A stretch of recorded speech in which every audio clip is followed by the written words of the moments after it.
Welcome to the Activism Is Medicine Forum.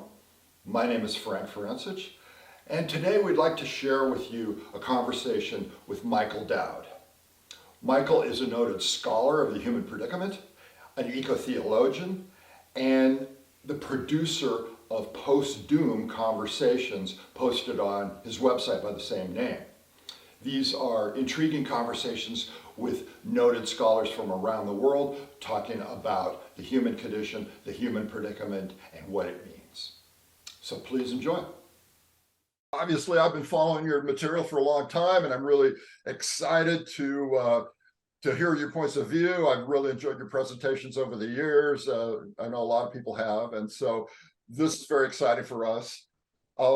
As far as Activism Is Medicine goes, what this is currently is a collaboration around a big picture view of activism and trying to present to the world a kind of a surprisingly positive view of what activism can do for people and for their bodies and their health in particular. So we have part of our curriculum is about the inner game of activism. Part of it's about the outer game, trying to put all that together in something that's meaningful and effective, trying to normalize activism for people who are on the fringes, people who have not really considered engaging with the world, and we're trying to show them maybe a little bit of leadership on how that could benefit them.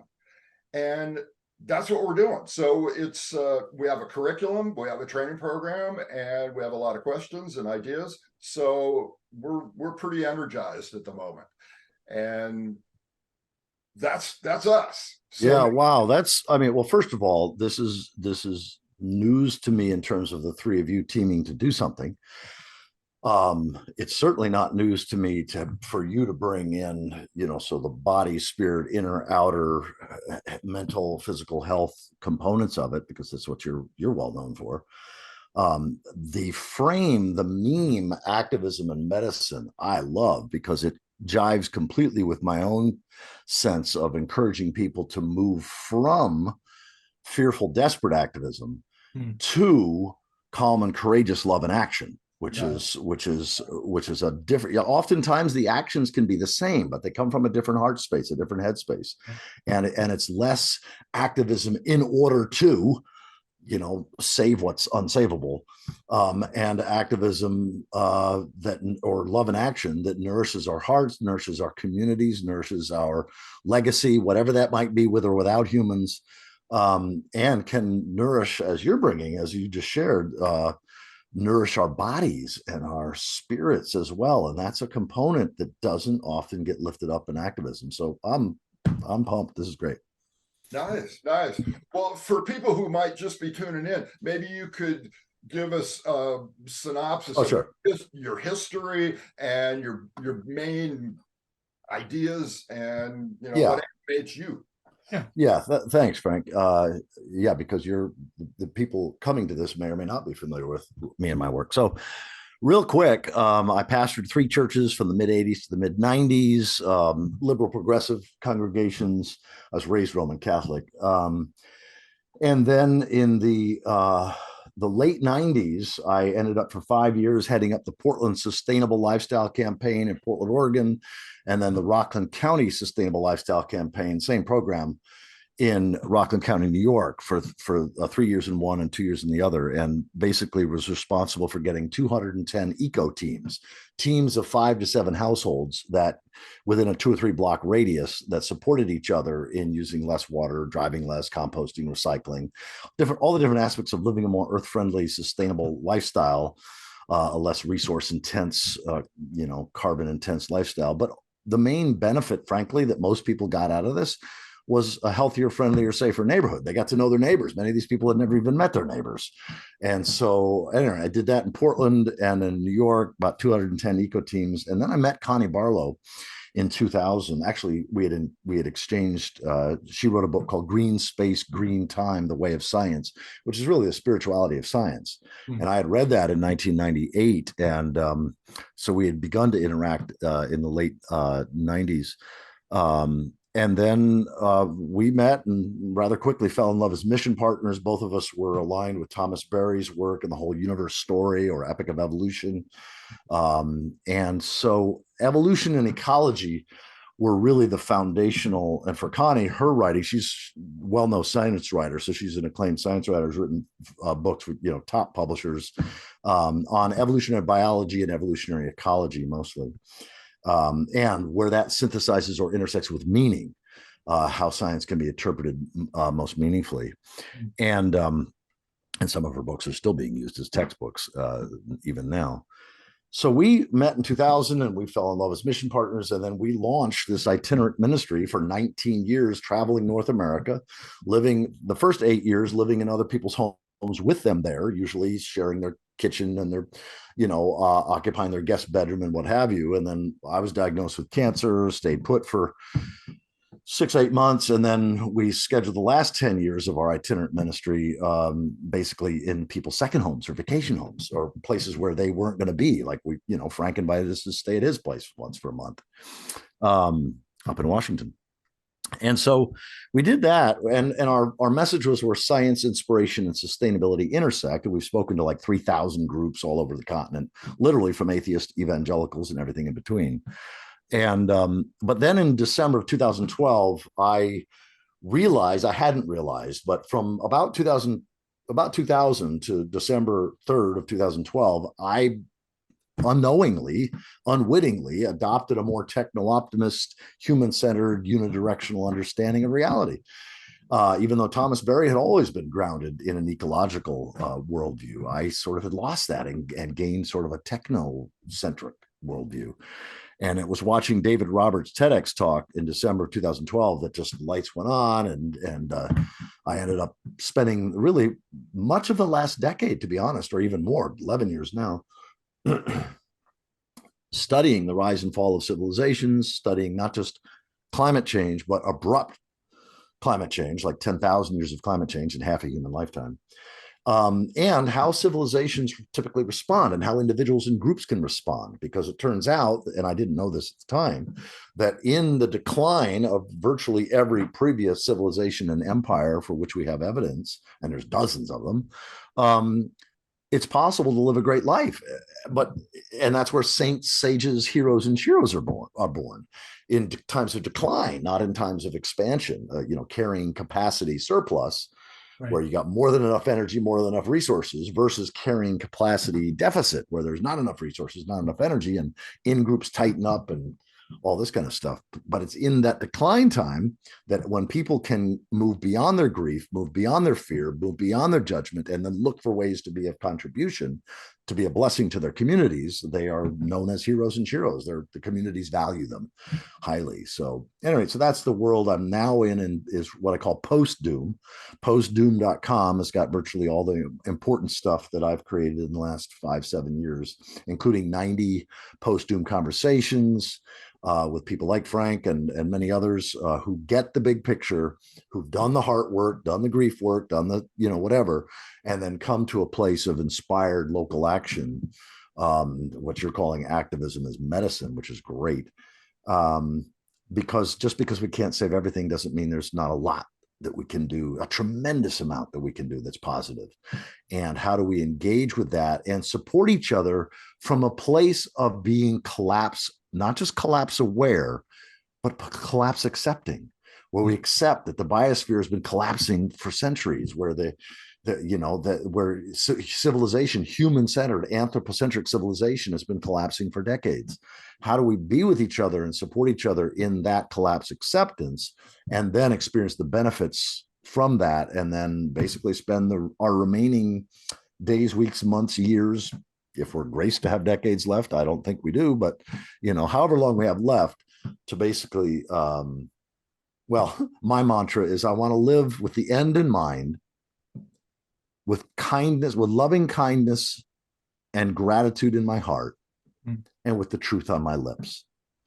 And so how do we support each other in living in that heart space, that very much activism space, but it's a heart-centered activism. It's love and action is the way I like to refer to it. So at any rate, so most of my work that you can see, and as I shared with the three of you, my sort of what I'm currently thinking is the best introduction to my post-doom, no gloom world is my Canadian Association of the Club of Rome presentation that I did just in May called The Big Picture Beyond Hope and Fear. And it's a 50-minute presentation and then like an hour and a half Q&A with like, it was like 90 people on the Zoom, and they were asking amazing questions, which drew out the best in me. So if you're curious, if you've never heard about post-doom, you don't know who the hell Michael Dowd is, whatever, check out postdoom.com. At the bottom of the homepage and at the top of the resources page, you'll see the Canadian Association Club of Rome presentation, and it's probably the best introduction to my work. Wonderful. Yeah. Oh, Q&A. Well, I want to add, before we go any further, I want to add also, it's activism as medicine and spiritual practice. Yes, amen. That's our little parentheses at the end, Amen. right? No, I love it. That's something that everyone ends up, I think, backing into once they accept the fact of where we are, and they begin to look for answers and how to be, right? How to be. Yeah, no, well, you guys can count on me to be evangelistic by simply what I mean by that is just sharing with others, as this is exciting, good stuff. But I love that framing, activism as medicine and spiritual practice. That's great. One of the other elements that we also have in there is the concept of being able for personal, emotional, and spiritual regulation through the body, right? Frank has been so instrumental in helping us understand that, sort of the move from the sympathetic fight, flight, freeze, flop, forget, freak out, fuck, right, and run away, right? Right. Over into a self-regulated place where you can be experiencing the emotions and then make decisions based upon that rather than on the automated response. Beautiful. Frank's been instrumental in that as well. Yeah, that's great. Well, gentlemen, why don't you guys fire away? I have plenty of questions, but they can wait. Let's John? Hey, let me ask a question then, if it's all right. Yeah. Sure, John. You have something, J-Lo, you want to get on? No, all you go for it.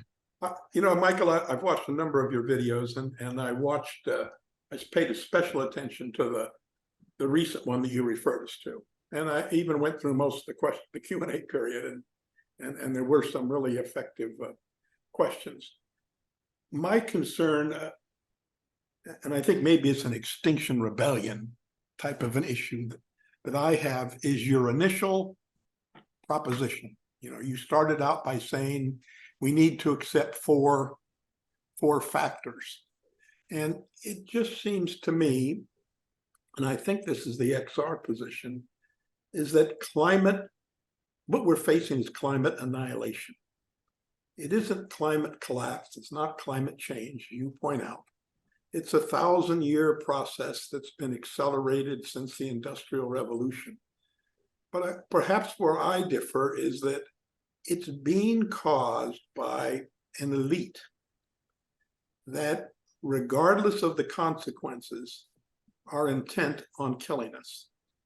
And as things get, worse, and everyone agrees it is getting worse, they double down on their activities. Shell Oil has announced they have no intention of reducing production. And in a sense, this group is out killing us. And to me, Overshoot is a symptom. It is not a cause. Overshoot is created by the extraction elite in the sense that, I'll give you an example. You have a factory in Pittsburgh that makes 3% on steel production. If you move that factory to South Korea, the stockholders get 8%. So they do it, even though it causes, tariff issues, international banking, all sorts of processes that comprise what I believe you explain as Overshoot. So to me, the focus isn't the Overshoot, but the climate annihilators, the elite. And from where I'm sitting, and I think this relates to the response that Roger Hallam provided it at the prophetic Christian talk, that there's a human element that isn't emphasized enough from what you're saying, in the sense that there's a human element of resistance that is underplayed, number one. And number two, it's one thing to say we have this giant process that can't be stopped and therefore we need to accept it, versus there's a small group of people that are killing us and our children and our planet. Because to me, then there's a moral obligation to resist it, even at the last minute. Even if I could be accepting the final process, I think I have an obligation to fight the annihilation. And that sort of puts me at odds with other parts of your overall program, which I really believe in strongly. And I do believe we need to accept what's happening. Yeah. But I sort of look at myself as like the Dutch in 1941. The country was crushed. The Germans were everywhere. They were about to invade Great Britain. At the end of the year, the United States was attacked. And yet, nevertheless, a small but vigorous group of people looking at this bleak problem said, we're going to resist. We're going to get involved in nonviolent and violent struggles. And that's sort of the picture that I see now. Yeah. I see a dark future, but I don't think it's an overshoot process. I think it's a simple matter of genocide. So yeah. I'd like to hear from you about that. Yeah, well, thank you for all of that, John. So I think the first thing I'd like to say is that my understanding of everything that I've done in that program and virtually everything else is grounded in an ecological understanding of history, basically an understanding of all of human history, last 2.5 million years, if you want to go back Homo habilis, or, last 400,000 years in terms of Homo sapiens, or, the last 12,000 years since the end of the Holocene, or it's the beginning of the Holocene, however you want to look at it. But an ecological understanding of history is what has led me to come to the conviction that it's absolutely overshoot. I mean, William Catton's book, Overshoot, The Ecological Basis of Revolutionary Change, is by far, as I always say, the most important book I've ever read in my life. And so the elite coming to power, I don't doubt and I don't debate anything of what you said. It's just that that's what always happens in every human-centered civilization. So I would say that the issue isn't climate mayhem or climate annihilation or whatever. Yeah, that's true, but that's a subset of ecological overshoot. That is, we're treating God, G, Earth emoji, D. So we're treating, I always use the word God with the earth in the middle, because I'm talking about our biophysical creator, sustainer, and end. I'm not talking about anything otherworldly or supernatural. I'm talking about our biophysical creator, sustainer, and end, which includes the biosphere, the ecosphere. We're treating that reality not as God, not as divine, not as the larger body of life upon which we depend in every conceivable way. We're treating that as a larder in a toilet, where we take the resources and we exude the waste, and we're treating that reality not as a thou to be honored and respected, but as an it to be exploited. And every exploitative civilization, every human-centered or anthropocentric civilization in the history of our species has gone through the overshoot collapse process. Whatever their elite structures have been, and there's lots of diverse ones, yes, of course, there are those who are powerful and elite, and they gain, control and power over resources in other groups. And so some people focus on patriarchy, some people focus on capitalism, or, various other monetary systems throughout history.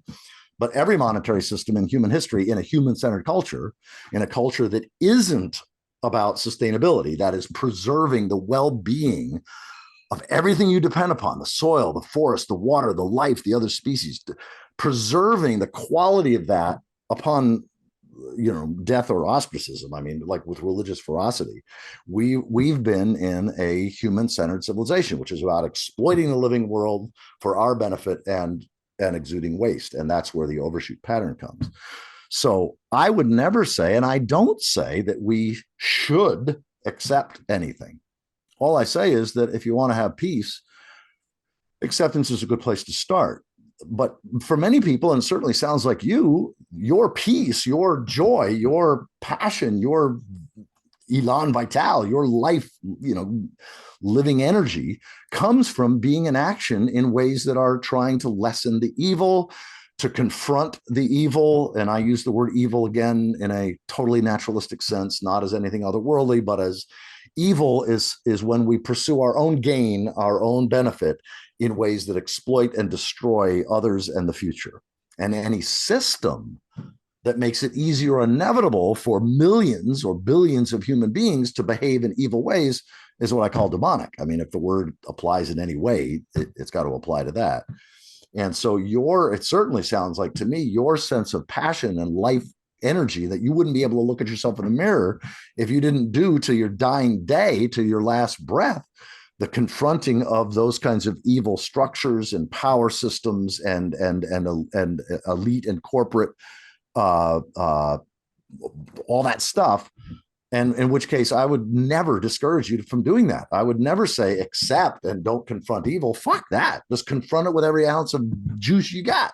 I'm just suggesting that for people to accept that we are in an ecological overshoot pattern that's unstoppable, that there's never been in the history of humanity any civilization that has slowed, stopped, or reversed the unstoppable consequences of ecological overshoot, which includes die-off. But we're now in a situation where it's now global, and the scale of the destruction of the soil, forest, water, life upon which we depend is so pronounced that I think 30 years from now, there's likely to be no mammal larger than this, if any, that can burrow in the ground. There's not going to be many vertebrates, and there's not going to be many, amphibians. We're looking at truly a great dying that's already in unstoppable runaway mode, even if every human being went extinct tonight. And that's the piece that if activism and that kind of what you're calling love and action, or what I call love and action, but activism as medicine and spiritual practice, if it leads you to confront these corporate, oligarchic, evil, self-centered, completely structures and institutions and governments and corporations, then I am just a deep vow of respect to that. But I am suggesting that for most people for whom they would like to have in their remaining days, weeks, or months, or years, some sense of joy and love and what I call gobsmacked gratitude for just being alive, that is usually facilitated by accepting the four things that I outline in that program, which is one, our main issue is ecological overshoot, not climate change. Two, that we're doing what all human-centered civilizations do, go through the boom and bust cycle. So we're not uniquely evil, even though it occurs that way because our elites are able to do unique evil with the power that they have. Three, that most people are going to deny that. And then four, it's still possible in light of those first three to live fully, love the life you live, and live with tremendous joy and contribution, even in the midst of what I see as unstoppable collapse and die-off. Let me just comment on that, and then we can move on. I don't want to have the whole thing talking about this, but it does seem to me that there are societies that have been created by humans that were not destructive. Only egocentric ones. Yes. You can't. That is an alternative, and often the difference between that and a more elite-dominated society determines the path. That's number one. Number two. Well, but hang on just a second, John. It's really important because there are egocentric, life-centered cultures and even city-based civilization like the Kogi Indians, for example, in Colombia, that have been able to live according to ecological principles and are able to live in place without destroying the place. There's no question that that's possible. That has never happened once a civilization bases or the foundation is on exploitation. So once you've got a mining culture, once you've got a culture that takes from the living world, yeah. Right. And so that's why the idea that our civilization or anything like it can ever become sustainable, well, it's a belief. It's what I call hopium. It gives some people joy because they think that that's true. And so they get excited, but it's ultimately going to produce tremendous suffering for them when they realize it's a pipe dream. Right. But I mean, there is that option that has been successful and has been proven. And it could happen. That's number one. Number two is that when you gave your talk, you also expressed, for example, concerns about electrification, going out of the way to build batteries.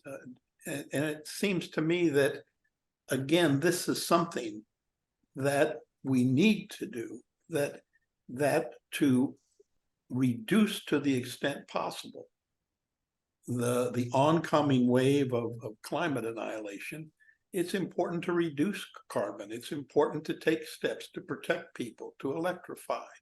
That to me is, I don't want to limit my concern based just on activism. What I'm saying is a whole social strategy that involves resistance to what is happening, because what is happening is not a sort of a natural phenomenon. It's human-based genocide. So And I think that's where again, is good. yeah, that's where again I'd seriously invite you to read William Catton's Overshoot, or reread it if you've read it before, largely because he takes away that anthropocentrism, and you realize that we're doing what so many other species have done, which is to go through the overshoot, using more resources, exuding more waste, and then collapse phenomenon, and that it's not just the unique aspect of human elite evil or whatever, but yeah, okay. So I can certainly respect your desire to make as big a difference as you possibly can, and it certainly sounds like your activism is in the right direction for that. I just what doesn't get focused on is literally, if every human being died tonight, so there were no emissions, zero emissions beginning tomorrow, carbon dioxide, methane, and nitrous oxide would continue to rise for the next 40 to 100 years or more. The forests of the world would continue to burn. The acidification and the deoxygenation of the oceans would continue. The ice caps would continue to melt. And there would still be, even if every human being went extinct tonight, so we'd have zero emissions tomorrow, there would still be virtually no mammals or vertebrates of any size in another 20 or 30 years, based on what's already in unstoppable mode. Well, I would contest that science, but let's go on to something that's J-Lo, let's hear from you. Well, even if that's true, I still think it's worth trying to save as much as possible, because if we can save an extra 5% of species from a great extinction, that just creates another opportunity. I'm totally with you. I'm totally with you on that. That's why my wife's work is all about assisting trees and migrating faster than any other. Even if we go extinct, this is holy work. You're helping other species make it through the bottleneck. Right. And I think so. Let's, as a backstop, that's at least the worthiness of any activity and any activism, right? Slow down, create essentially a crumple zone, if you will, on the front end of this thing. And so that's worthy. The challenge is, I think, of course, the greatest challenge is that there is so much disinformation. There is so much anti-information, just complete bullshit and lies. And there is an element of uncertainty for people. And so we don't understand what we're looking at. We don't understand, there's a line from the Matrix that says we can't see past the decisions we don't understand. Right? So are we going to try geoengineering? Oh God, yes. Well, we've been doing it just unconsciously, right?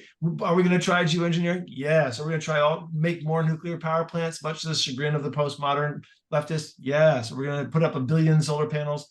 Yes. All these things will happen. And as you said, the great challenge is that once you hit a tipping point in overshoot, you've got this massive drive of the permafrost ain't so perma, the methane in the seabed. There's just this super cascading series of things that are unintended, but here they come consequences.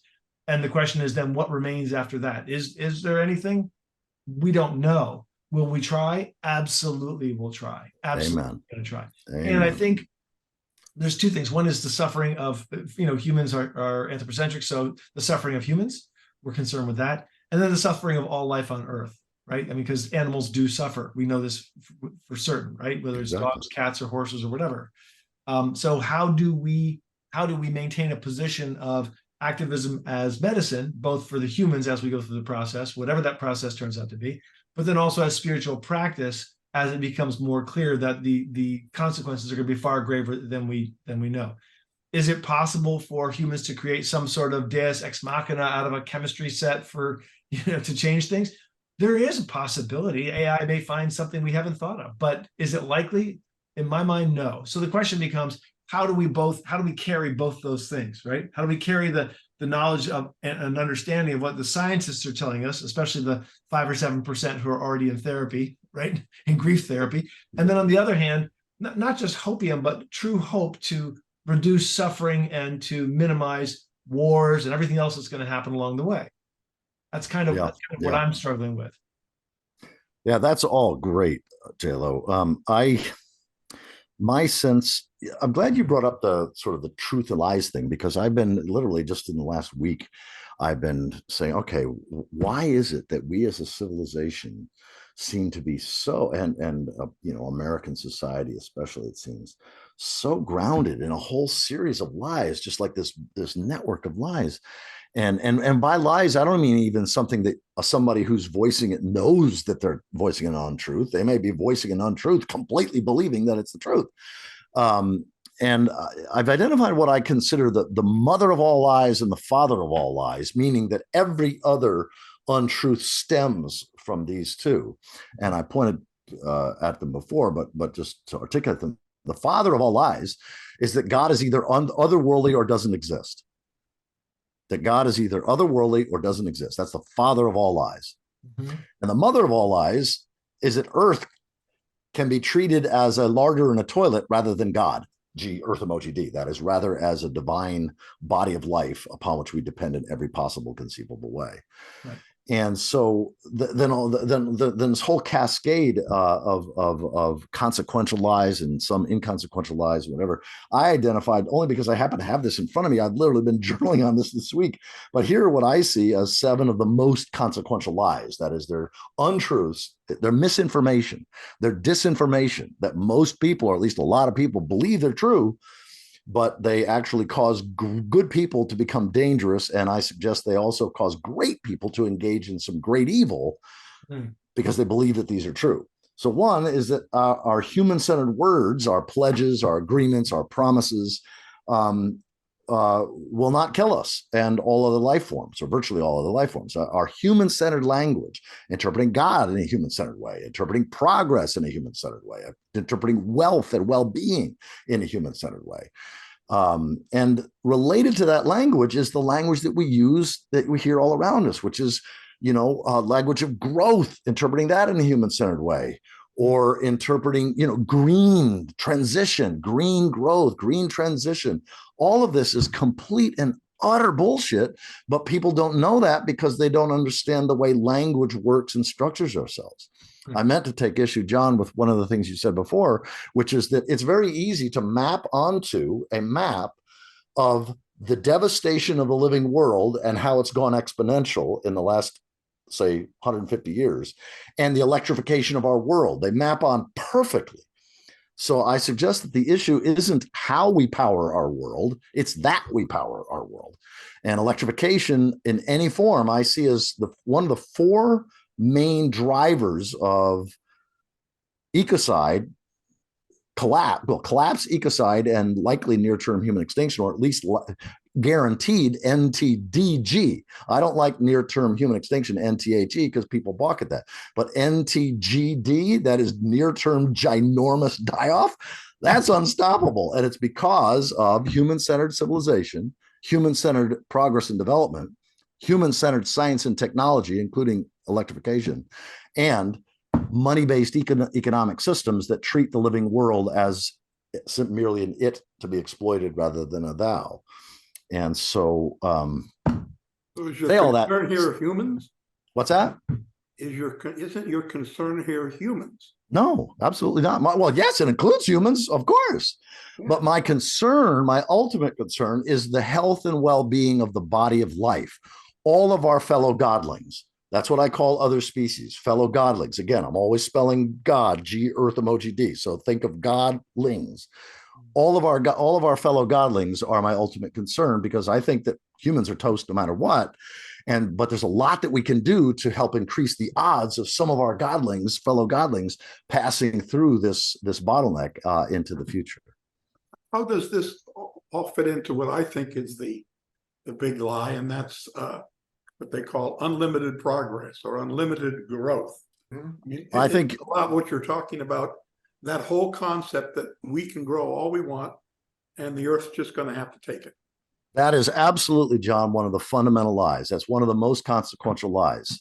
And it's because it interprets progress and growth and well-being in human-centered ways. So the idea that you can have ever-increasing, Steven Pinker's book, for example, the fact that you could have ever-increasing or seemingly increasing benefit and wealth for a small subset of humanity at the decline of every single system that we depend upon is an awfully short-term understanding of progress. And so, so progress, well-being, the belief that there are solutions.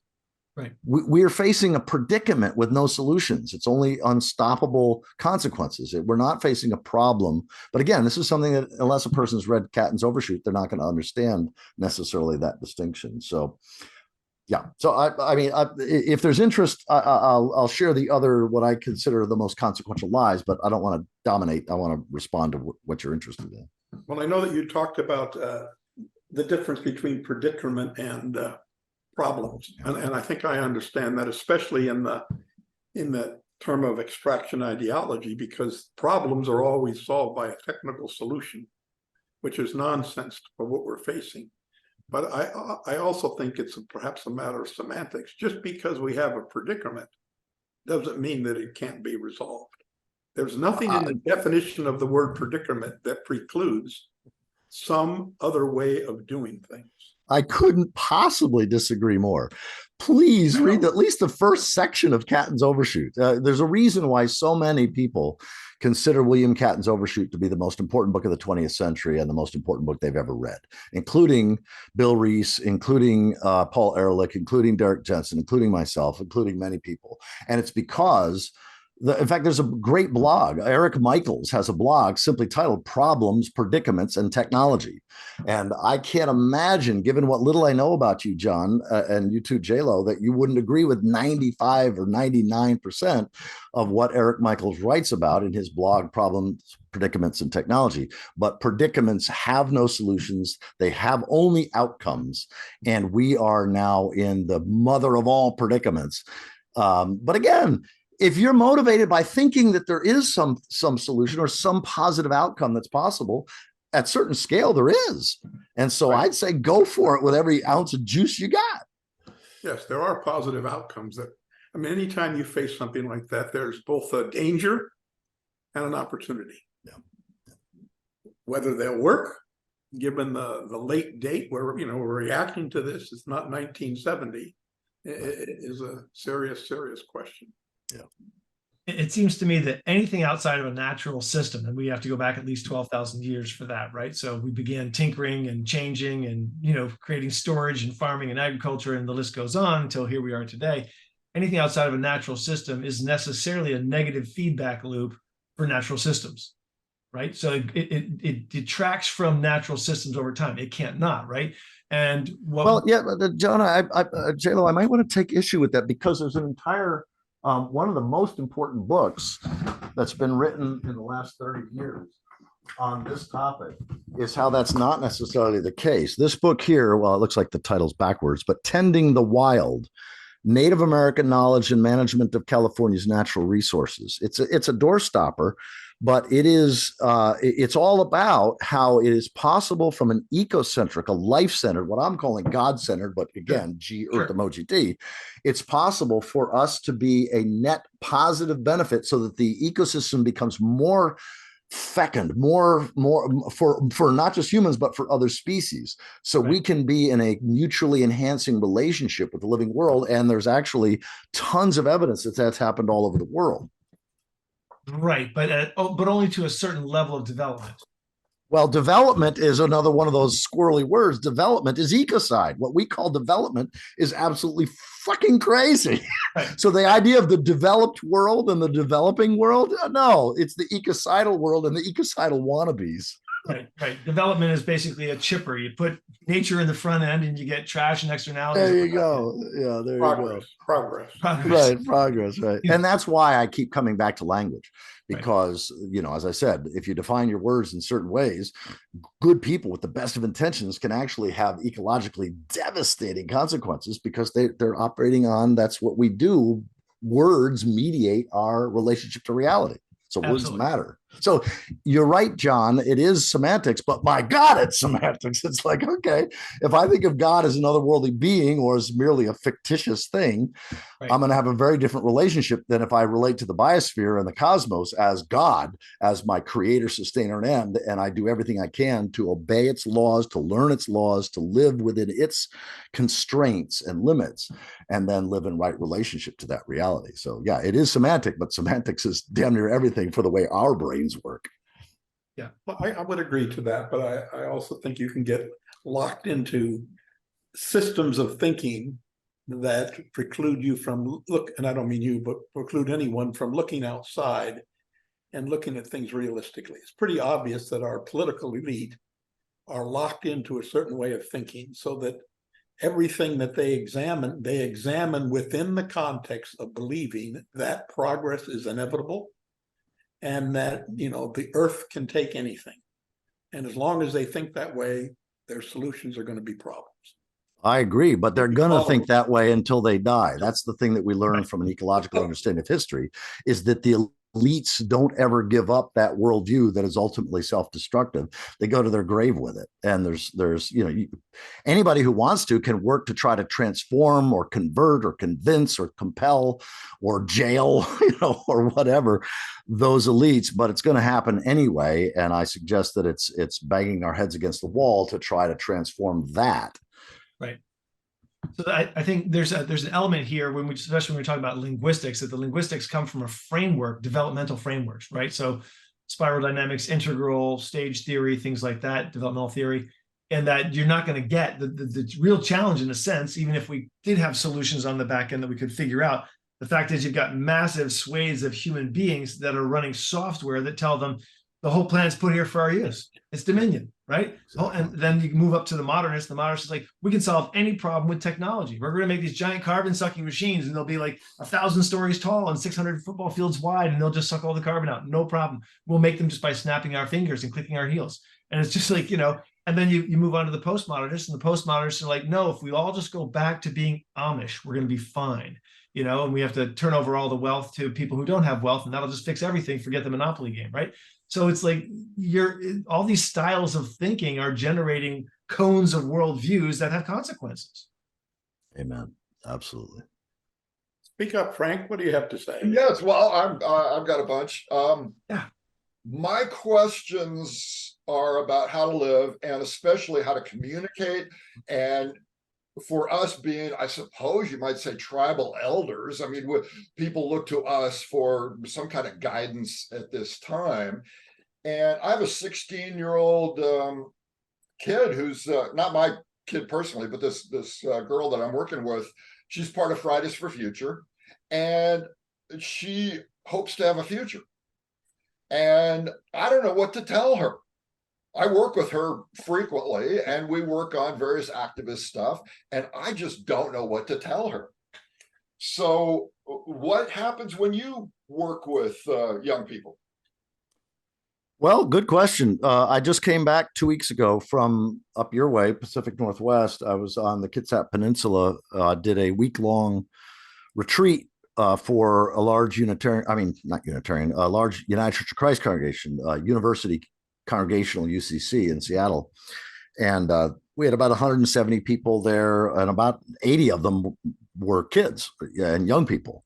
And so I got a chance on Monday, Tuesday, Thursday, and Friday to speak for 3 hours, like an hour-long presentation, a break, and another hour-long presentation, Monday, Tuesday, Thursday, and Friday. And then on Wednesday, I spoke with the younger kids the first part of the morning, and then the teenagers and young adults after that. And my message is pretty much always the same, which is accept what's undeniably and inescapably real, which is we're in collapse, not expansion, and that we're doing what all human-centered civilizations have done. And most people are going to deny that. And yet there's still great work to do. And so I try to help people when they're younger. My message isn't all doom and gloom and anger and bitterness and judge, and there's none of that shit. It's basically just there's 3 types of civilizations: genuinely sustainable ones that preserve everything. It's all about not change. It's all about no change. It's all about taking the wisdom of how to live in right relationship to the living world and faithfully passing that wisdom on to the next generation, and so that they can do the same. And so it's about the opposite of progress, the opposite of history. It's ahistorical, really. So there's that kind of civilization, which we're not, and and then there's the boom and bust, progress, regress, rise and fall, and we have scores, literally more than 80 situations where we understand that. And now there have been historians that understand the pattern. So helping young people to understand that we're in one of these times, we're in an unstoppable process of decline and fall. And there could be rapid, like it's not just a linear thing. There could be serious downturns as a result of the wigging out of the climate and economic collapse, all the other kinds of things that are possible for a quick little downturn, but it's still a stair step. Right. But then to recognize, and this is what I really focus on, which is don't get sucked into what the multi-billion-dollar interests are trying to get young people sucked into, which is that if we all just vote the right people in, if we all just confront the right corporations and the right powers, if we all just electrify or whatever, then good things can result. No, I consider all that complete and utter bullshit. It's guaranteed to produce crushing disappointment and crushing despair real soon, like in the next 2 or 3, 4, 5 years. But that's where there's literally so much billion-dollar interest in helping young people to get to. So helping young people understand that we're in contraction, not expansion, and that there's a tremendous amount of great work we can do, but it's usually going to be locally. So I have a t-shirt that has a big picture of the earth, and then it has Teotihuacan, the end of the world as we know it. Right. And the way I describe that is people, if they ask, they say, oh, that's an earth honoring term. It means that things are spiraling down, probably going to get worse, but just find a way to be a blessing, a contribution to others. You'll be fine. And my message isn't a lot more complicated than that. But if you want to guarantee that young people are going to be tortured with depression and despair, encourage them to do Fridays for the Future. Encourage them to fight the fossil fuel industry and to shift from fossil fuels to so-called renewables. They're not renewables, they're rebuildables, and they're just as devastating because they exacerbate ecological overshoot, which is why I'm so evangelistic about Catton's book.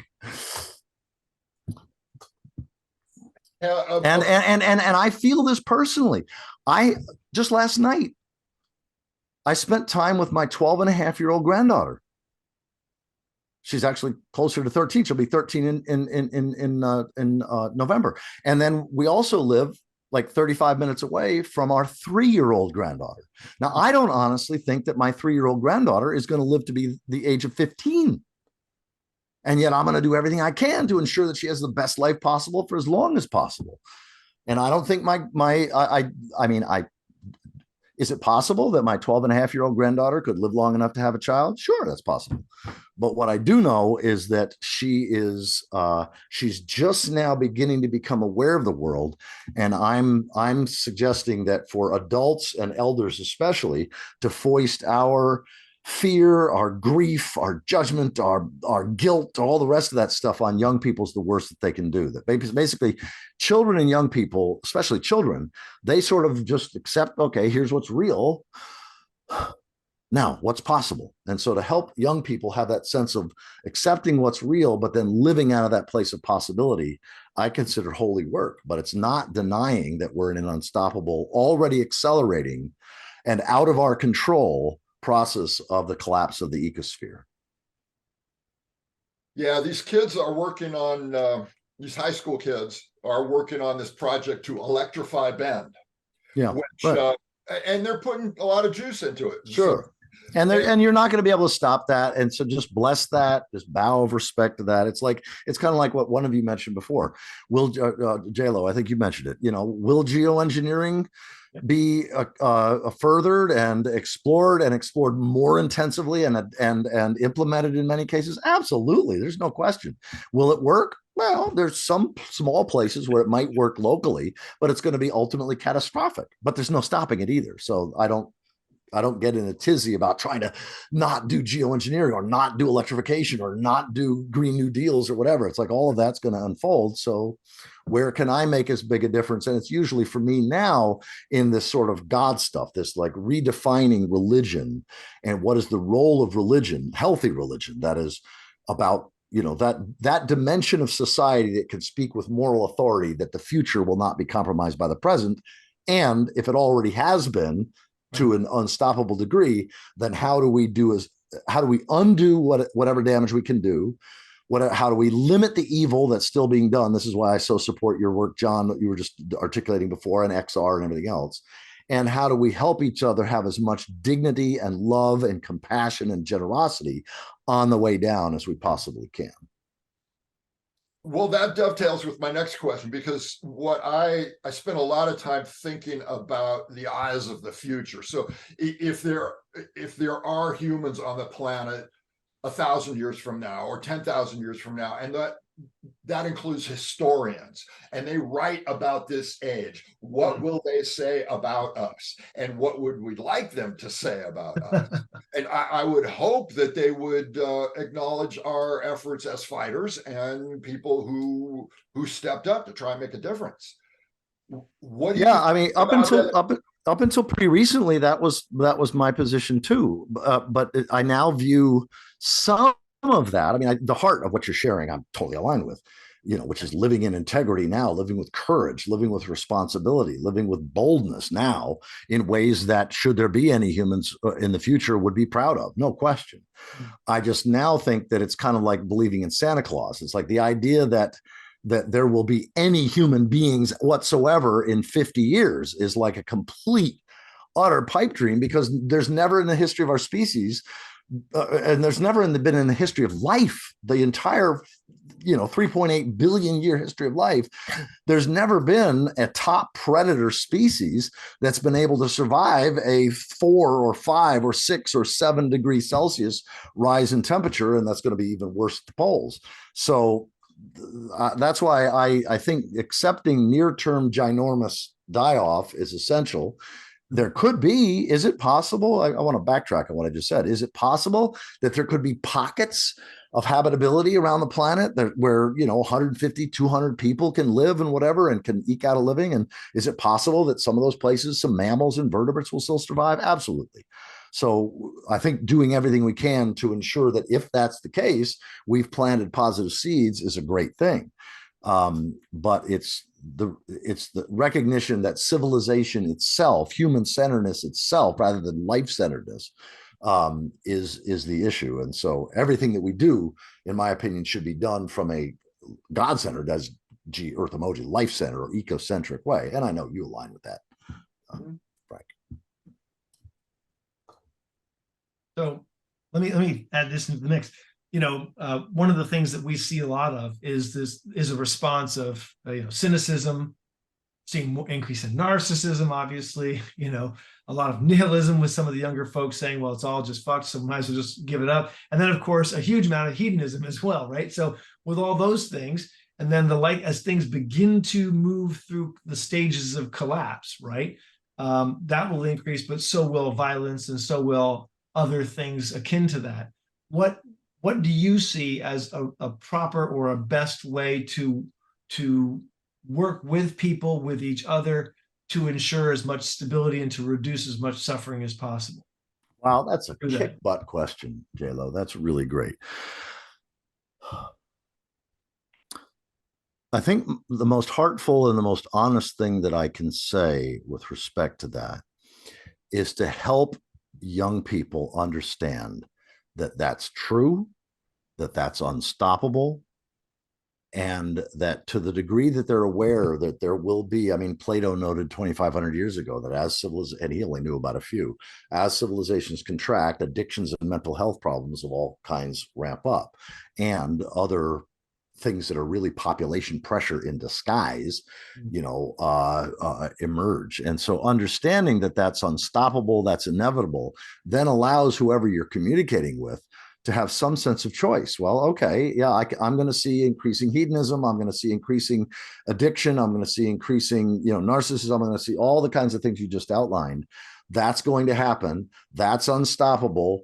I can accept that possibility, and I can choose to be a blessing. I can choose to live compassionately and generously. I can choose to live redemptively. And that's a word that I've been using a lot lately, which is how can we live in a way that redeems our species within the larger body of life? Not in its entirety, because our species is headlong to ecocide, but at least at some scale and in some ways, I think we can live our lives individually and as groups and as organizations, which is, I think, what Extinction Rebellion is still all about, which is to live redemptively, to live in a way that is not simply acquiescing to evil, not simply accepting that, well, we can't do anything about it, so just let it run its course, but doing what we can to prevent further damage, to prevent further evil and destruction, to prevent the exploitation that dominates others and nature and whatever, and that furthers values of inclusion, of love, of generosity, of kindness, of loving kindness, of compassion, and what have you. But so that's why what I've been saying, just in a practical sense, is anything and everything. Because people sometimes say, well, Michael, Dad, you sound like you're such a doomer. And I remind them I'm a post-doomer. Post-doom, you got to go through a little bit of doom to get to post-doom, but I'm post-doom, no gloom. That's sort of my mantra, or my brand, if you will. But you sound so doomy. Are you just saying that there's nothing that can be done? Just give up? And I'm saying, no, it's the opposite of that. I'm not hopeless. I hope less. I'm not a doomer. I do more. And what I suggest is that, yes, there are things that are completely that are completely impossible. And yet many people will still try to do them anyway, which is okay. But there are some things, anything and everything we can do to promote or encourage or support ecological integrity, social coherence, and personal wholeness. Those three things: ecological integrity, social coherence, and personal wholeness. Anything and everything that we can do to foster, to promote, to encourage, to support those things is holy work, whether our species lasts another 5 years or another 5 million years. Right. Cool. So in a way, this predicament doesn't change anything, because you would want to live that way anyway. Well, you'd want to, you and I would want to, at least in our better, our better sides, but oftentimes we're not motivated to. I mean, for me, as Frank, 13 years ago, I dealt with a form of cancer that could have easily killed me. And it was having the end in mind, realizing that if this chemo doesn't work, I've got 8 to 10 months to live. And even if it does work, my life is limited. I'm going to die in the not probably too distant future, the next decade or 2 or 3 or whatever. But living with that end in mind does provide a motivation and inspiration and a boot in the butt to live with greater integrity. I mean, my inclination wasn't to party down because I'm going to die, or at least I potentially could die. No, it was to live with greater integrity, to clean up the shit in my life, to apologize to the people who really deserved an apology from me, to express gratitude to the people who really deserved to receive authentic, heartful gratitude from me, and just to experience or communicate care to the people I cared about. So that it's sort of that completion of our lives, and then to live as redemptively as possible, in whatever ways that can mean for you, for the other people. But again, promoting ecological integrity, social coherence, and personal wholeness. John, you're muted. John, you're muted. What about the problem of people just not caring? I think one of the difficulties we have in Extinction Rebellion and Activism Is Medicine, and throughout anyone that's concerned about the climate, is that so many people just don't want to listen. My response to that is accept that. Yeah, I mean, I just don't know what to do other than to fully, heartfully, generously accept that is unstoppable, that there will be a growing sense of apathy among many people, a growing sense of nothing can be done. There's a growing, I mean, and again, I get this from spending close to 10 years studying how previous civilizations have contracted and collapsed. And when I realized that there are always those that believe that we can transform the systems and it never happens, there are always those that simply numb out with distractions or addictions or whatever. There's always population pressure and a tightening up in groups and blaming, whatever. Understanding that and accepting that allows me to not pull my hair out when I see things happening like that in the world, but I rather have the experience of, all right, of course. So I found myself, the clarity that's come from an ecological understanding of history has replaced confusion. I don't have any confusion. I understand why things are going to hell and why they're going to hell the way they are. So I have that clarity replaces confusion, but also compassion has replaced the blame game. I'm not in that place of blame and judgment anymore because I see that we're in this together, and we're actually the results of several thousand years of, as you said, the elite control and the elite manipulation and the moneyed self-centered interest, but really human-centeredness. And so we're now in the age of consequences of literally millennia of human-centeredness. And so I see that and I go, okay, we're all in it together. And yes, I can blame this, that, or the other thing. And many of them are worthy of being blamed, no question. But then I get clear. So clarity over confusion, compassion over blame and judgment, and guilt. And then calm and courageous love and action, which is, I think, where you're going to with the activism as medicine and spiritual practice, which is where does your love and compassion motivate you to be as engaged in whatever ways you can to make a difference at whatever scale that you can, in ways that allow you to not only pass the mirror test, but also in ways that provide inspiration to others who look at you and say, wow, you understand that we're in collapse. You understand that we're possibly going to go extinct, and yet you live with such joy and such gratitude and such astonished, loving contribution. How do you do that? And so they come to you for that inspiration.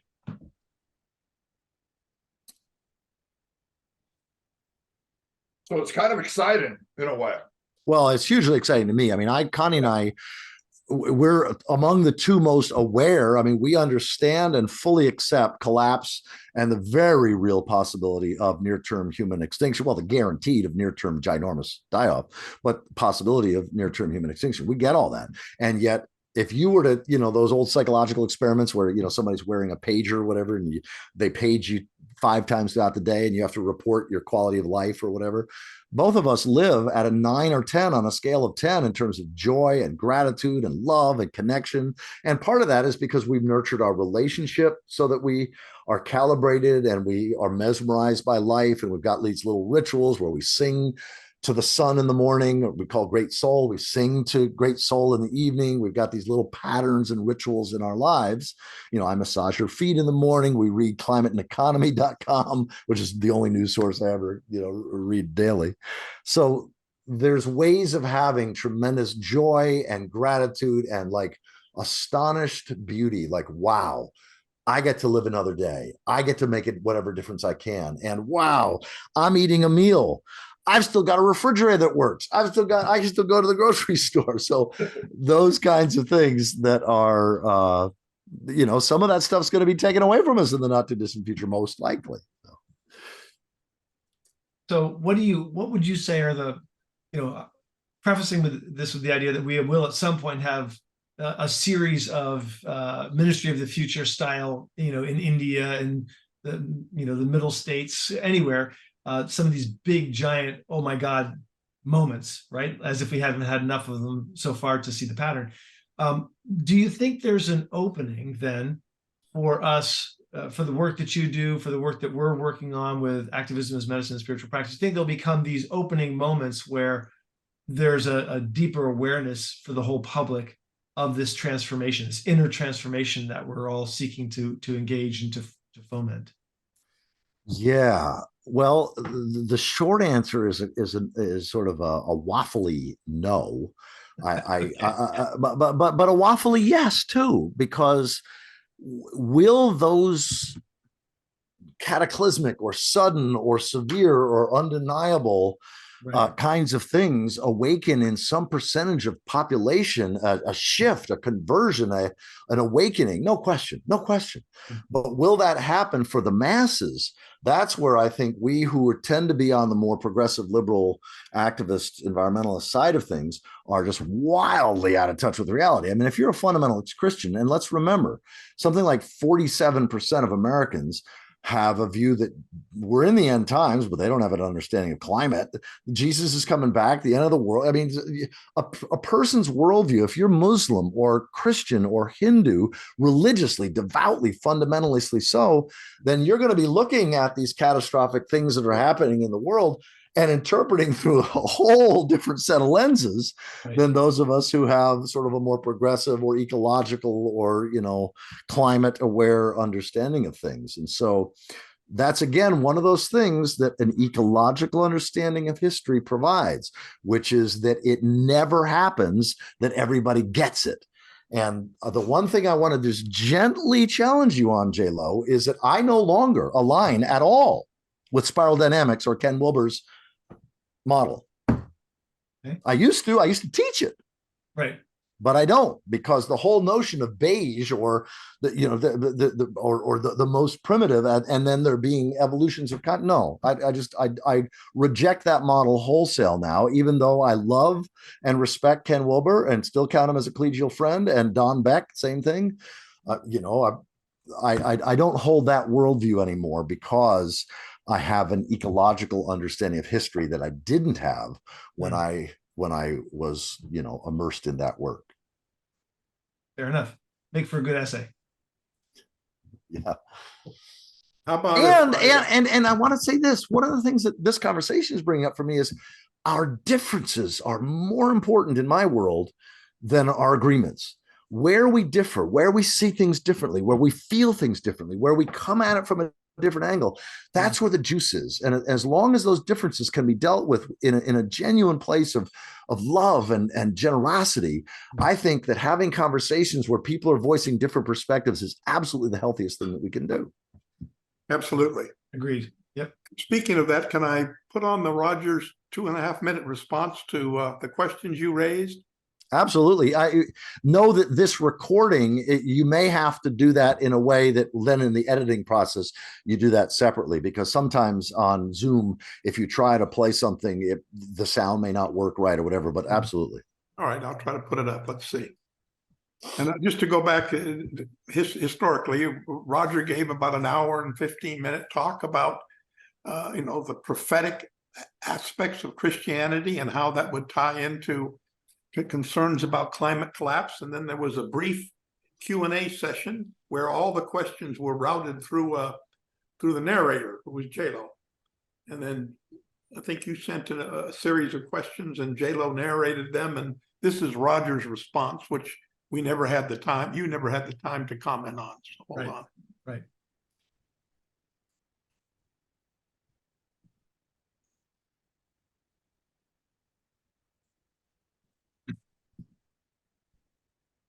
Well, maybe this is a good sort of point to finish on, which is, what I call the sociology of miracles, right? And miracles are a sociological phenomenon, as I would describe them. And by miracles, I don't mean, turning rock into gold or something like that. What I mean is in the pit of social despair, a revolution happens that transforms society, right? And what I'm saying as a sociologist is that history is full, it's chock-a-block, right, with prophetic action which transforms societies. In fact, you might say it's a routine. And we live in a society that has completely lost touch with the miraculousness of the spirit. That in a matter of months, a whole society can change due to the fantastical enthusiasm of a new way of looking at the world. Okay, so let me emphasize, I'm not saying this as some sort of manipulation. Okay, I'm not saying it as if they believe it might happen, and saying it does happen, right? And it's very likely to happen. In some sense, it's inevitable, because the deeper the despair and the deeper the horror and the deeper the evil, the greater the potential for that transformation. That's the great paradox here. And this, if you want to speak the language of hope, this is the hope, right? The hope isn't that everything's okay and, you know, we'll come round. The hope is that we lose hope and we enter into the pit of despair, and through the loss of that collective ego, we transform ourselves into a power that cannot be stopped. And what I mean by that is 10,000 people getting arrested 5 times in 4 weeks, right? I'm talking concretely, okay? This is not some vagueness. But those 10,000 people have to be animated with the propheticness of the desire for justice and the desire for spiritual integrity. And that requires leadership. And that's what everyone on this call is called to do. Because needless to say, you know, thousands of people are not on this call. But the people on this call, if you hear what God's saying to you, you'll be hearing that you have to step up into that prophetic witness.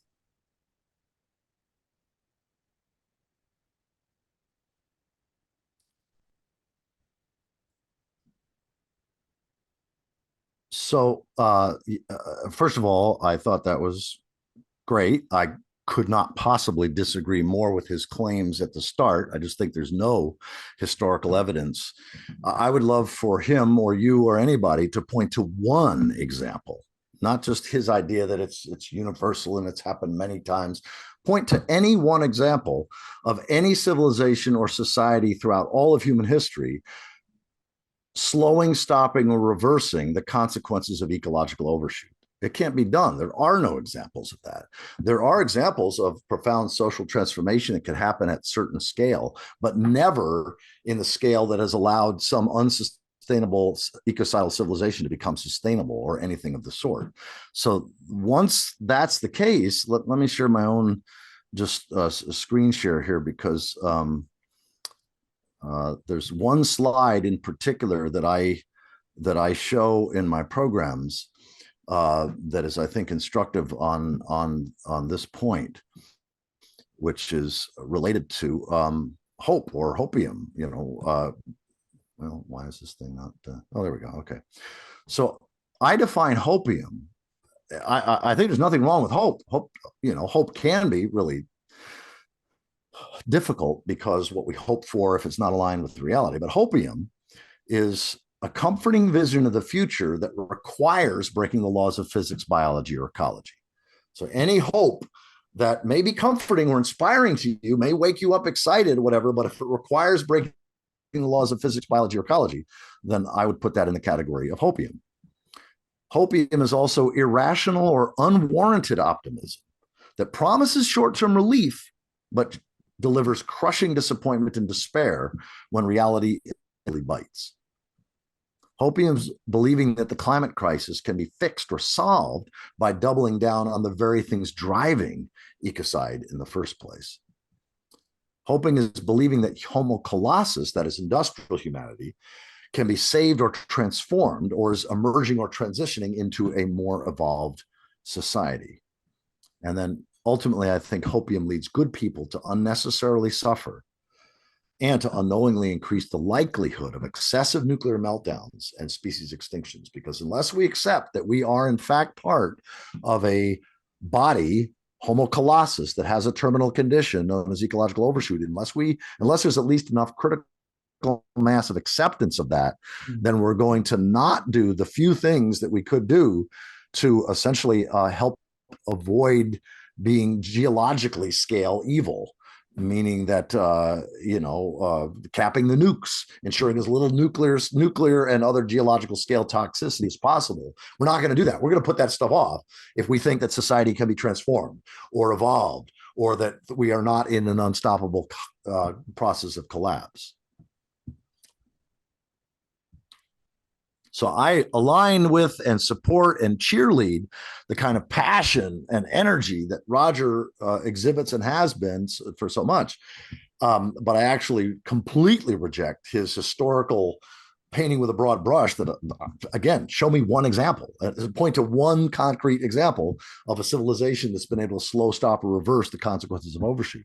But I will say this, one of the places that Roger has been a profound inspiration on exactly this point to me is how can the Christian tradition, other traditions as well, but since I emerge out of the Christian tradition, I'm grounded in that. How can the Christian tradition be framed? How can the key concepts, sin, salvation, the kingdom of God, heaven and hell, Jesus as the way, the truth, and the life? How can these core concepts be interpreted in an egocentric, a life-centered way rather than a human-centered way, such that they open up the tradition to whole new prophetic possibilities that inspire a different heart space and inspire a different action?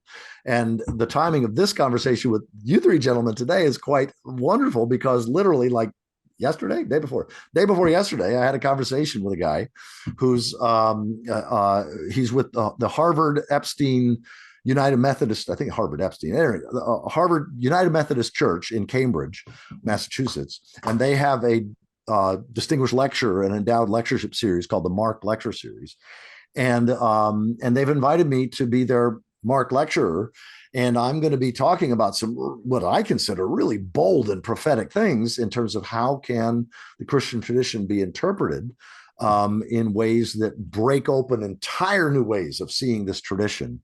But it's not in the way that it's not in the same way that Roger was just sharing in that video, because I don't think that some of that's possible. My response in listening to them was, "Hey, Roger, that seems like good stuff. Pass that opium pipe to me, brother." But I see it as hopium. I don't see it as possible.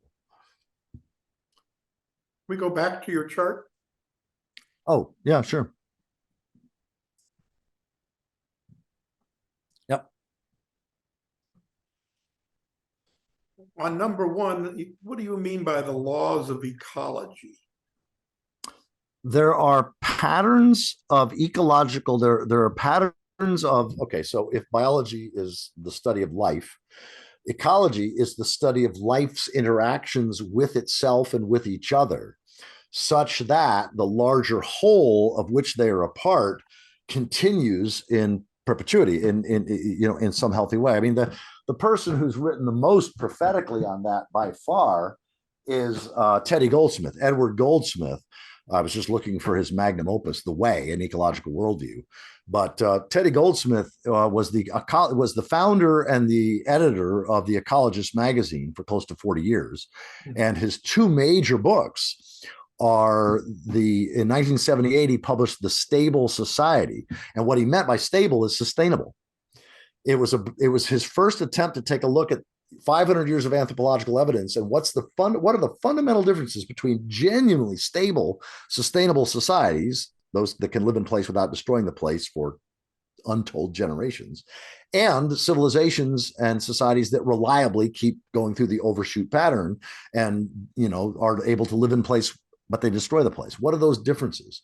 And then his magnum opus that he spent 28, 30 years working on, called The Way, an Ecological Worldview. And I say it's big, but it outlines the ecological laws. To come back to your question, John, it articulates the ecological principles and the ecological patterns that for humans, because we are part of a nested reality, we're a subset of this larger nested whole that we are reliant upon, that we are dependent upon, and that we either live in right relationship to those laws and those ways, as Teddy Goldsmith says, the way, or we suffer the consequences of not doing that. So that's what I mean by that.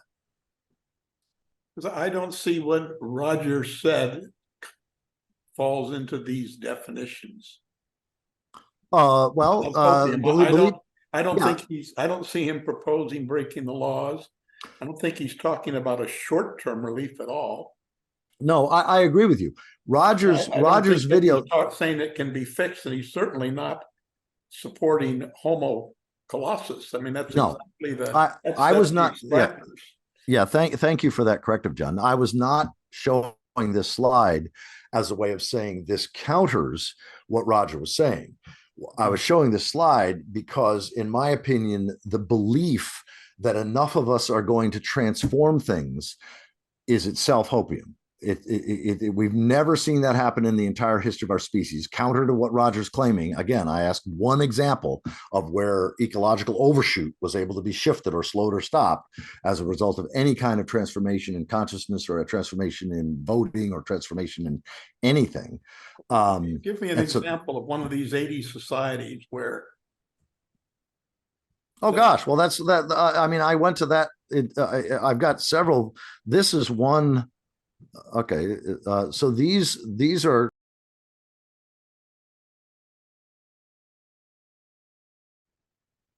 There he is. You're on mute. Well, that was interesting. I have no idea what happened. I had to restart my computer. Oh no! but the BBC in one of my actually in the program that I referenced before, the Canadian Association for the Club of Rome presentation. In that program, I talk about the 88 civilizations that Luke Kemp in his BBC 2019 BBC special article that he did called "Are We on the Road to Civilizational Collapse?" And he answered yes. And then he had a chart that showed 88 ancient civilizations, right, and this was just this was just between 4,000 4,000 BCE and 1,000 the Common Era. If you go back further or look at the last 1,000 years, it's actually more than that. So at any rate, so yeah, you could see that the other historians, Arnold Toynbee, Oswald Spengler, Giambattista Vico, although he didn't know about as many, but there are historians that have spent literally a career studying side by side the patterns of civilizational expansion and collapse. Even Turchin has done that in one of his books on 10,000 years of cooperation is made it, or 10,000 years of war made humans the greatest cooperators on earth.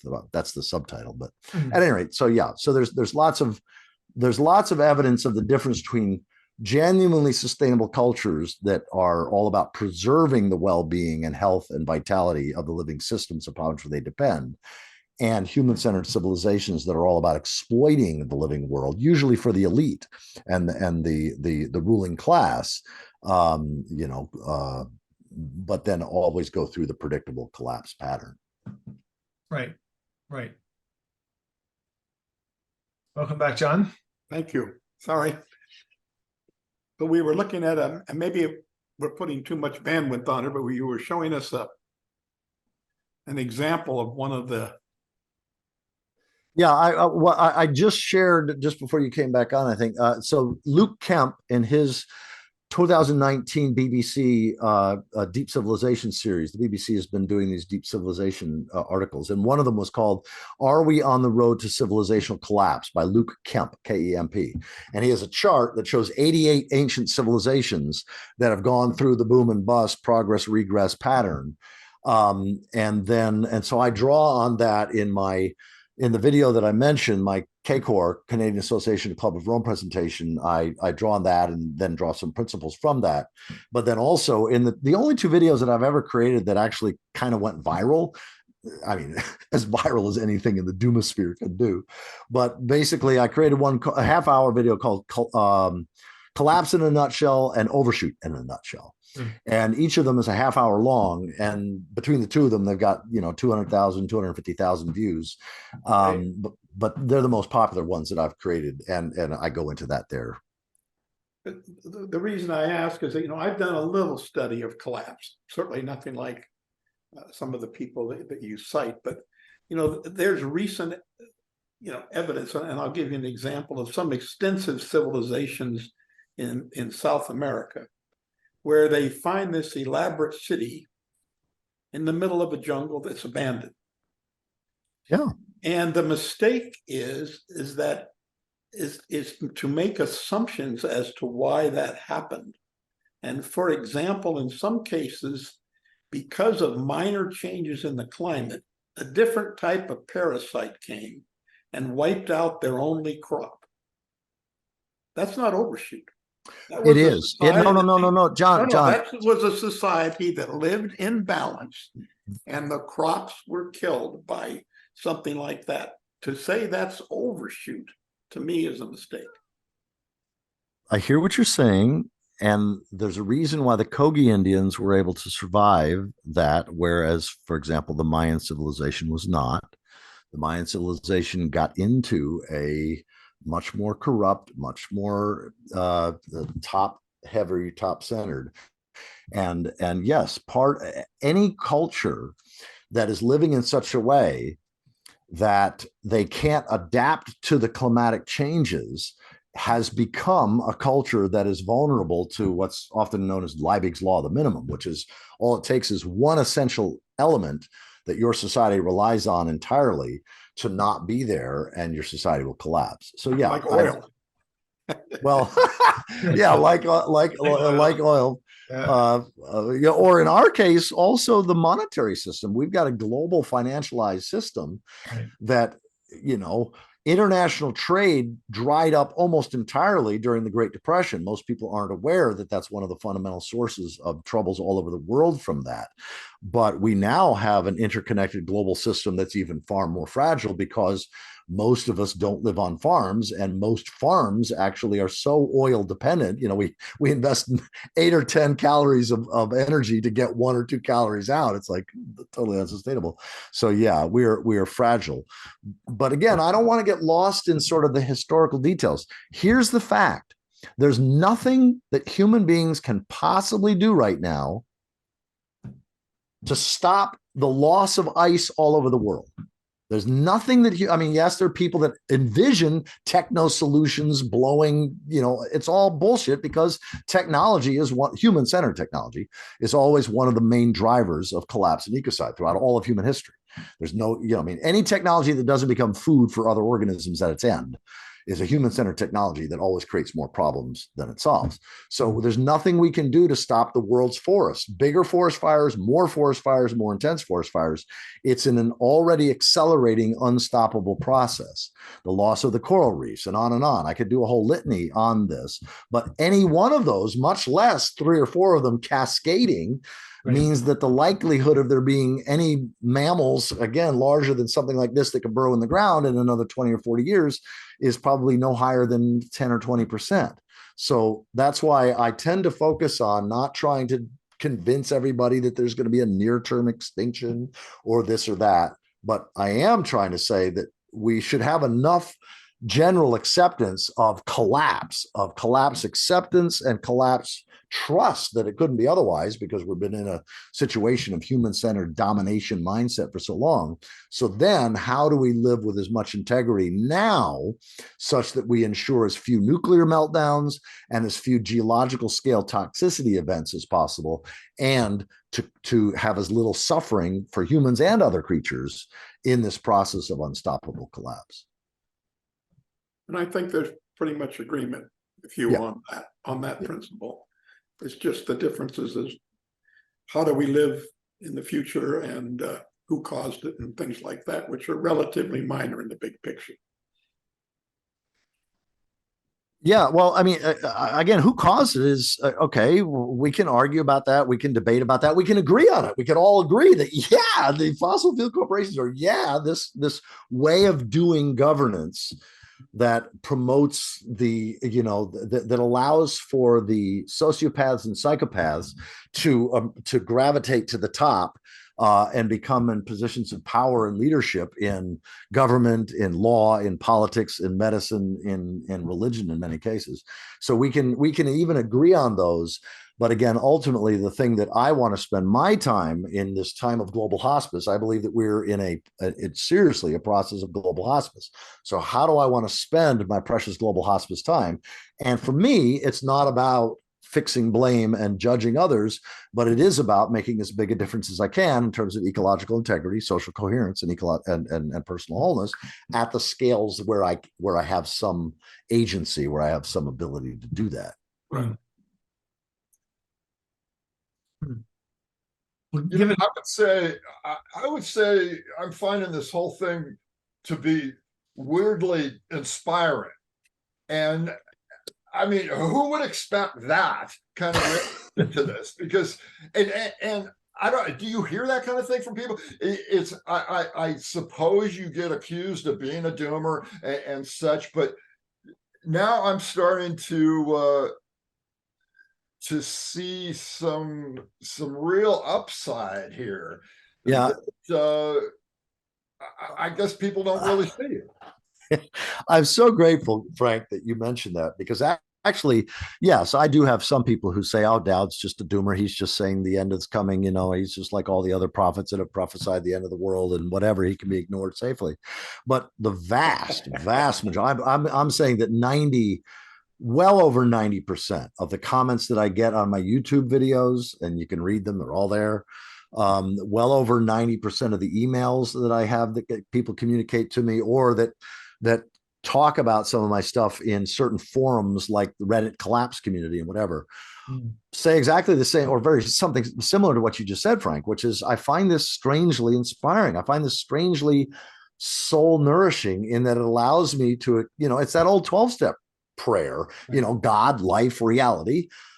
Give me the serenity to accept the things that I can't change, the courage to change the things I can, and the wisdom to know the difference. But I love the next line: living one day at a time, enjoying one moment at a time, accepting hardship as the pathway to peace. So that's what I mean. What you just pointed to, Frank, is what I'm meaning by post-doom, no gloom, which is accept that our days are numbered, accept that there, at least for most humans and most mammals, that our time is limited, and then do the grief work, do the heart work, and then, but ultimately live the rest of your life from a place of astonished gratitude, of making as big a difference as you can with the most number of people and other creatures that you can, and living with this sense of like the privilege that it is to be alive today, to be conscious today, to feel the grief that I feel today, but to still feel that sense of like, oh my God, of all the time in all of human history that I could be alive,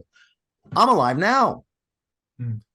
And so that sense of being alive now and being grateful for that, including its troubles and difficulties, but also of the 7 or 8 billion people that are alive on the planet, I can say confidently, there's nobody doing anything I'd rather be doing than what I'm doing. And so those two things, there's no time I'd rather be alive than now, even knowing that it's quite possible I could see, or maybe not see, but that my granddaughter may not even live to be 1/3 my age, my 3-year-old granddaughter, but also that there's so much joy to be had and contribution to make, because as people suffer, there's more of an opportunity to be of support, to be of help, to be a blessing, to be of contribution. And as Connie's all about, assisting trees, some of these tree species that have been around tens of millions, or in some cases hundreds of millions of years, helping them survive this bottleneck is holy, holy work, even if our species' days are numbered. Mm-hmm. Right. Who was it that said, save all the cogs and wheels? You know that phrase, right? I don't know that. I don't know if I agree with that one, because that's a little too mechanistic for my taste. Well, yeah, right. But I think it was Aldo Leopold who put that out there. But that's what Connie's doing, right? Is like, yes, save trees at least, Absolutely. Well, and what's nice, what's exciting, Frank, I'll just share this with you just on a personal note, is that this happens to be the 50th anniversary of the Endangered Species Act. Mm-hmm. So it turns out that a lot of big organizations are coming to Connie and doing, we had a TV crew here just 2 months ago. They spent 3 days, a documentary film crew, interviewing Connie and going out, and they had us walking to the cemetery where she has some seeds buried with a shovel over my shoulder. It was really great. That's great. Yeah. So maybe there are no more invasive species. Well, it's interesting. Connie has asked me specifically. She said, if she dies before me, when we went down to Alabama, she would always pull the privet. So her job was to basically pull the privet to try to get this invasive species out of there. And she said, when she dies, she wants me to go down and spread some of my ashes down there and whisper to the privet, "You've won."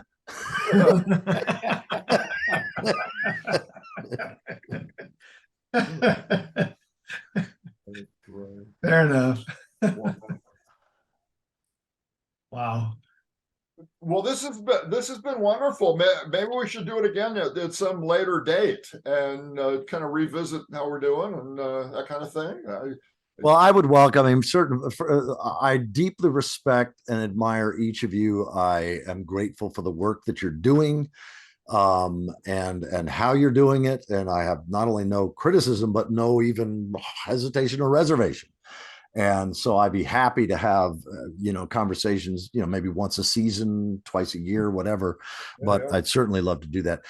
And because I dropped out, because I had to reboot my computer, my hunch is that my recording ended up stopping, 10 minutes ago or whatever it was.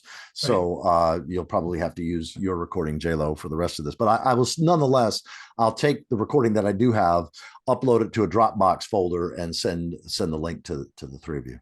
Okay. Yeah. You want to see it before we finalize it and put it up, or do you mind? If you want, sure, but no, I trust you. I mean, yeah. If you take out all the good stuff I say and just keep the shitty stuff, well, then I'll probably have an issue. But No. Everything you said was good, Michael. Don't worry. Yeah, no, I completely trust you, John. I trust you, JLo. I trust you, Frank. Basically, you use it however you'd like, and once it's available, I'll promote it through my circles for sure.